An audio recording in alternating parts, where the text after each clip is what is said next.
Hey kids, it's Englentine here, and this year was the very first time I really went to Megacon with the thought that I was going to do stuff for the site. Now, I don't have a job. I don't have a lot of money, and so I'm working off an old camera.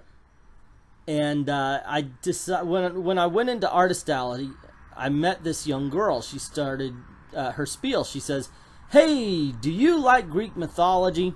And so I thought, well, wait a second. I should record this. And then it gave me the idea to go around and just record independent artists at the booth. I thought that would be really cool. So I recorded it, but I was so used to using my phone to take pictures that I held the camera up and down instead of side to side, which means that her interview is on the side, so it's sideways. And I apologize for that. Please watch through it because she's so passionate when she's describing her book. And the other problem, this is my problem, not the problem with the artist, is my camera was bad, so the sound isn't the greatest. But please forgive the sound, listen to what these people have to say, because they're very passionate about their projects. And I gave them a platform to explain to us all about their books. And I bought a few, and some of them gave me a few, so there are reviews to be had. That being said, let's get this party started with the one that started it all, Little Miss Evie Dunn. However, if you are listening through this through headphones, please turn it down because there's a lot of white noise and a lot of background noise. Don't want you to blow out your hearing. Hold on. Tell me all about Evie Dunn's Fetch An Odyssey. Well, it is a better and sweet comic, so you're probably not an issue. Because that is an issue, are you? Okay, so it's Greek mythology.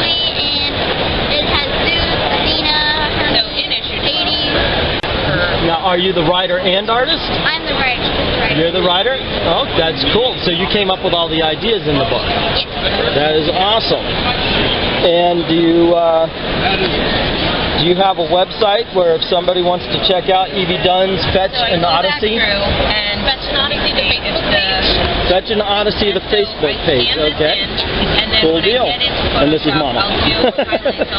There you go. The hair are good. And this is what issue am I? 2 of 2, so you've had a couple of issues out. And you have been on Amazon.com. You do a Kickstarter, and you've got Bleeding Cool. You've been on Smodcast, all sorts of stuff.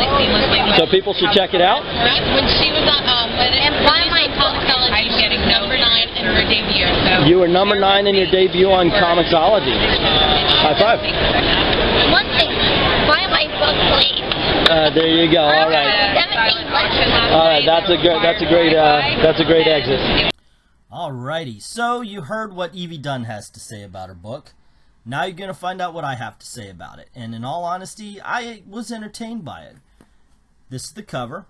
You got her dog there. Now this is a story about a little girl whose dog dies.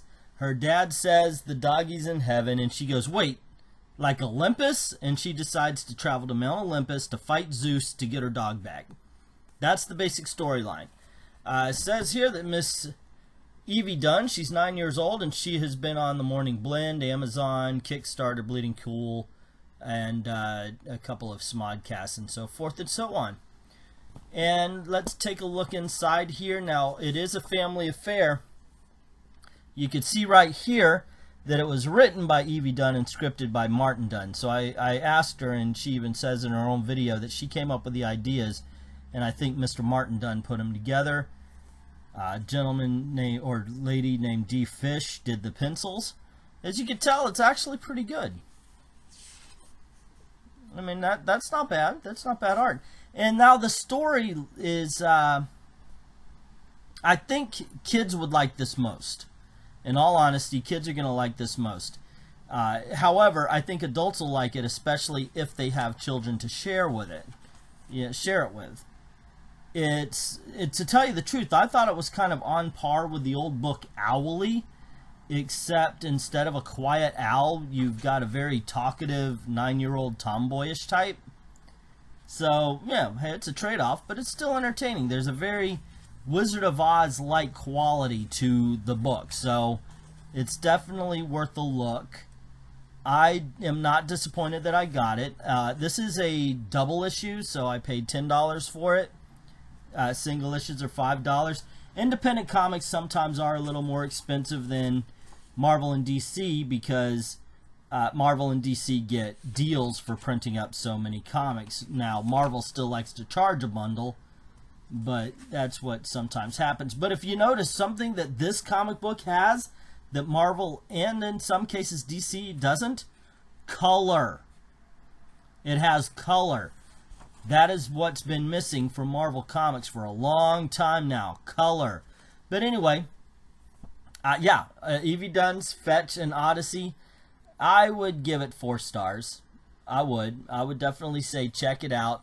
These 2 issues have a beginning, a middle, and an end. So, you know, you get this and you've got the whole story.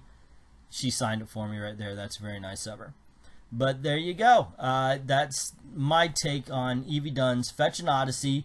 Go to Evie Dunn Fetch An Odyssey at Facebook and check them out there. So what is Battlecats? So Battlecats is actually the entire universe that we created. It takes place in the fictional world of Valdyria with over 7,000 years worth of history. The Battlecats are a group of chosen warriors, and in the initial arc, they're sent on a quest to slay the legendary Dire Beast. Once they actually get there, they realize things aren't as they seem, and King Airmad III has been keeping quite a few things from them. We're going to conclude that first story arc with the next issue, issue 5, coming out next month, which is also going to set up the following volume. We've got a lot of different stories to tell with over 7,000 years worth of history in this beautiful art book that we have that builds the universe up. Everything from the gods, the moon warriors that protect each region of Valdyria, to the cats themselves, their enemies, their culture, everything is in there. Okay, and what is the website or something we could find this at? So you can find out everything you need to know about Battlecats on madcavestudios.com, and our comics are available through Comixology, Drive-Thru Comics, as well as Amazon Kindle, and our website itself. All right, cool deal. Thank you very much. Thank you guys. All righty. Okay, so you heard their pitch, so here's my opinion. I've got to tell you, I feel a little bad because I'm going to do some critiquing, and they actually gave me this copy.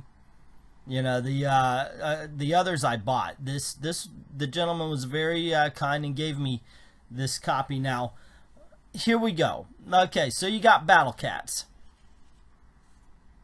And it's written by Mark London.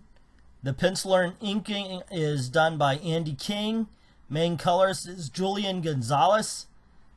And the assistant colorist, Michael Camilo and Miguel Angel Zapata.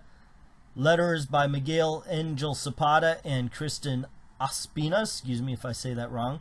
And I'm not going to go through with the whole thing, but there you go. Anyway, those are the main players. And it shows they've got Battlecats issue 1 through 3 available. And you can get them at Amazon Kindle, Mad Cave Store, Comixology. So they've been around now. So they've got 3 issues out, 4 if you count the 0 that I'm holding in my hand. And part of the problem with 0, and maybe it's because it's a 0 issue. If I started with 1, I would feel different. But my critique, and I'm going to do the critique first, and then I'll talk about the good stuff. Because really, I only have one complaint here. You can actually see the camera shadow there. So really, I only have one complaint, and that is that it seems like they're more interested in telling you about the big world than it is about the story that's in the book right now. Does that mean it's bad? No. No, it isn't. It does not mean it's bad. It's just that it seems like there's a whole ton of information and a lot of stories that are told in text that would be awesome to see. So basically, I guess what I mean, you know, you could take it like this. I'm saying that I would love to see what they're talking about rather than hear it. So I would not mind a backstory of the Battlecats, because it's not bad. And look at the art. The art is as good, if not better, than some of the Marvel and DC, well, Marvel anyway, some of the Marvel titles that are being put out. So these guys are doing the work. Is it perfect? No. I mean, you know, you got huge splash pages of a meteor with 3 panels there. I mean, that's total image stuff that they did, but it's still pretty good. I mean, I liked the art in it. I liked, and the story was good. The dialogue was okay. They could definitely tighten that up a little bit, but it's still fun. And like I said, this right here is better than a lot of the Marvel books I've read. If you put Battlecats #1 or 2 in front of me, I would not feel the dread that I would feel when I have to read a Captain Marvel book, or when I have to read the Unbearable Squirrel Girl. I know it's not unbearable, but trust me, Squirrel Girl is unbearable. So yeah, would I recommend this? Heck yeah, I would, especially if you're going, God dang it, Marvel, what the hell are you doing, putting out this crap? Well, you know what? Stop going to Marvel. Stop buying Marvel if they're pissing you off. I pointed out a couple of decent books. Go to Mad Cave. Check out Battlecats. See if you'd like that a little better. I would give this... oh my goodness gracious. It does have its flaws, but I still enjoyed it, and I would still get issue #1. So yeah, I would give this. Shoot, would I give it 3.5 stars? Because it's good, but it does have its flaws. There you go.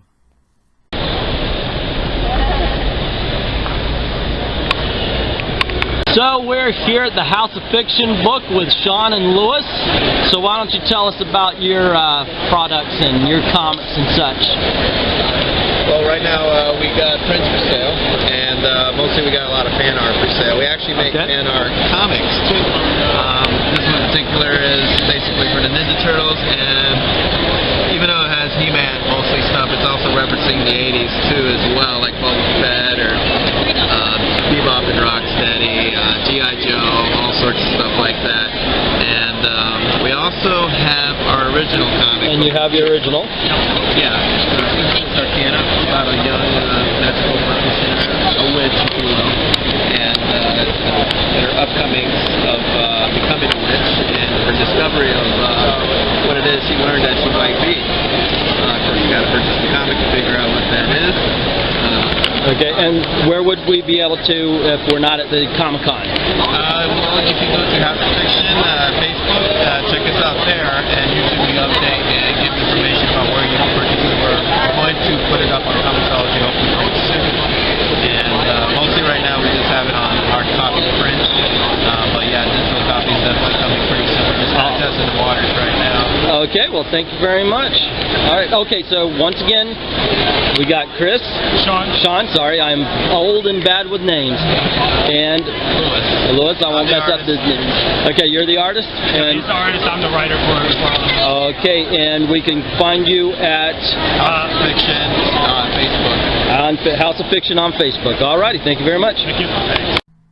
So I actually talked to the people at House of Fictions, the two guys who were at the booth, and they said, hey, if you've got, I told them, I'll buy your book, but if I review it, I may have critiques. And they said, hey, we welcome you to. So I read their book. They were very kind enough to sign it right here also for me. That was very nice of them. And this ended up costing only $2. So yeah, sure, give it a try. But yeah, they welcomed me to critique it as well, and I read it, and I enjoyed it. You know, it's not bad. There were some problems. So guys, if you're listening, story by Sean Jewell, art by Luis Diaz. Yeah, they're the guys I met, so that's pretty cool. And as you can see, it's not bad for independent. And it's, once again, I'm going to say this about this one, it's even got better art than some Marvel comics that we're seeing these days. Okay, so what would I critique, and then I'll get to the good stuff. Very simple. You have your hero here, and she jumps out of bed, and she runs to the window, and she throws open the window, and then we get a long shot of her house. Her window's closed, and she's yelling, Dad. So she runs into Dad's room, and she jumps on the bed, yet we don't see the oof, we don't see the landing or anything like that. So right away you've got build-ups with no payoff. You know, we should have seen a view of the city through her eyes. Maybe that's where you could have gotten the clouds quote, because after reading all of this, the only pertinent information to the rest of the story comes when Father says, if you don't make it as a witch, maybe you could become a chef. So now we know that she's going to some sort of school to be a witch. Okay, of course she doesn't like that. Don't ever say things like that. Just joking, be okay. I'll be ready in 5 few minutes. So, these first 1, 2, 3 pages aren't necessary. You could start right here in this bit where she says, you know you don't have to remind me for every little thing. This could be the dialogue about if she fails being a witch or not, and having her say, don't ever say that. And that would be the build-up. So basically, it's getting Harry to Hogwarts quicker. Because right away, all the dialogue right here sets up the world. And that's good because it's economic storytelling.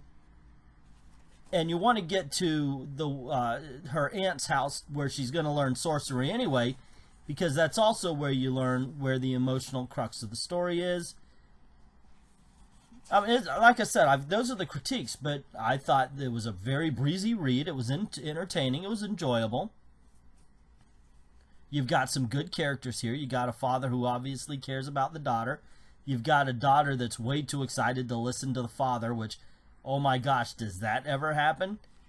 You know, Esmeralda here, she's a good character. I've been enjoying it. And of course, we get the danger towards the middle, and yeah, we get the cliffhanger as well. I thought, yeah, it's a decent story. It's definitely worth the $2. And it's, like I said about Battlecats, this is better than some of the Marvel comics I've gotten. So, would I recommend it? I would give it 3 stars. There's definite room for improvement, and I would definitely pick up issue 2. So, there you go. I hope you don't hate me too much, gentlemen at House of Fiction. But there you go. If I were to say anything, it's a good and imaginative story. It's fun. It's easy. It's an easy read. You could get into the characters very easily. I would just critique it saying that you got to ask yourself every scene, what is this scene telling us? Why do we need this in here? And if you can't come up with a good answer, get Harry to Hogwarts as quickly as possible. That's all I'm saying. Anyway, there you go. Princess Arcana number 1. So there you go. Those were the 3 independent artists that I either got a book from them or bought for myself and reviewed. What do you think? Should I be doing videos like this where I'm getting independent artist books or even local artists? Let me know in the comments below. If you are a local artist or an independent and you would like me to check out your stuff, message me. We could figure something out. Maybe get a book from you. Also, if you like the video itself, you want me to do more, let me know in the comments so I know to go to other conventions and such around town, searching for cosplayers and independent artists. Let me know in the comments below. If you like the video, don't forget to click like, click share, because please, I need the shares. I have no social media footprint and need that kind of help. And, of course, don't forget to click subscribe if you haven't already, and hit that notification bell so you don't miss anything. And thank you very, very much for watching.